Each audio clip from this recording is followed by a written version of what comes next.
जीवन की एक आनंदता को प्रकट करने वाली सुयशा भगवान देव अधिदेव महादेव की भक्ति में लगती है और नंदीश्वर को भगवान शंकर के शिवालय में शंकर भगवान के मंदिर में स्थापित करवा देती है।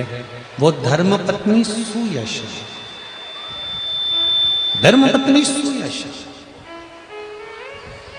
आप में से कितने लोग हैं जो घर में से जल लेकर जाते हैं शंकर भगवान को चढ़ाने? सभी लोग ले जाते हो।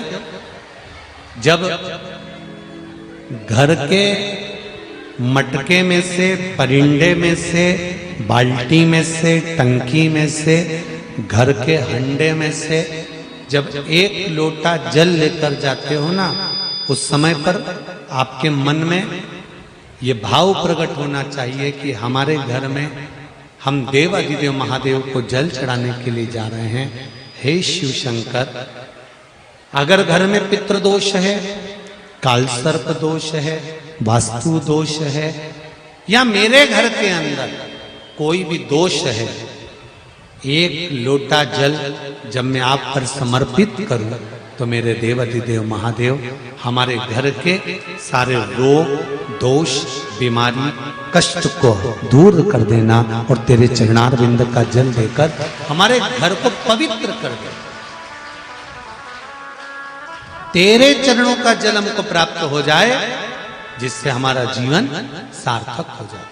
घर से जल लेकर जाओ तो ये कहकर जाओ कि हमारे कुछ दोष होंगे पूर्व के, कुछ पाप कर्म होंगे पूर्व के, वो तेरे दरवाजे पर जल चढ़ाने से मिट जाएंगे। जब वहां से आओ तो थोड़ा सा जल लाते हो साथ में, थोड़ा सा जल कलश में 2 बूंद 4 बूंद जो भी तुम लेकर आते हो वो लाकर घर में छींटते हुए प्रवेश करो। क्यों? क्योंकि हमारे घर का कोई दोष होगा, बाबा को जल चढ़ाने से वो मिट जाएगा और बाबा के चरणारविंद का जल लाकर घर में छींटने से लक्ष्मी और वैभव बढ़ जाएगा। ये उसकी कृपा से, ये उसकी दया से, ये उसकी करुणा से। महाराज, श्रावण का महीना चल रहा है। सावन के महीने में कार्तिकेय महाराज की धर्म पत्नी देवसेना और वल्ली देवी, कौन कौन है? जम के बोलो जरा। देवसेना और वल्ली।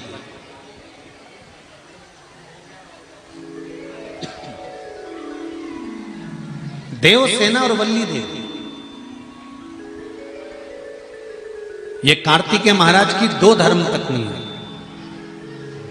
इन्होंने शंकर भगवान की आराधना कब करी थी?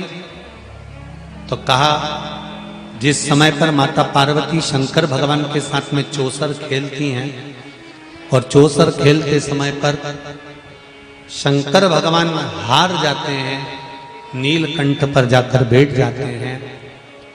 नीलकंठ पर से भगवान शंकर कार्तिकेय जी से बात करते हैं। भगवान विष्णु स्वयं पासा बनते हैं, रावण निर्णायक बनता है और कार्तिकेय के कहने पर वापिस पुनः शंकर भगवान चौसर खेलने के लिए माता पार्वती के साथ बैठ जाते हैं। फिर वापिस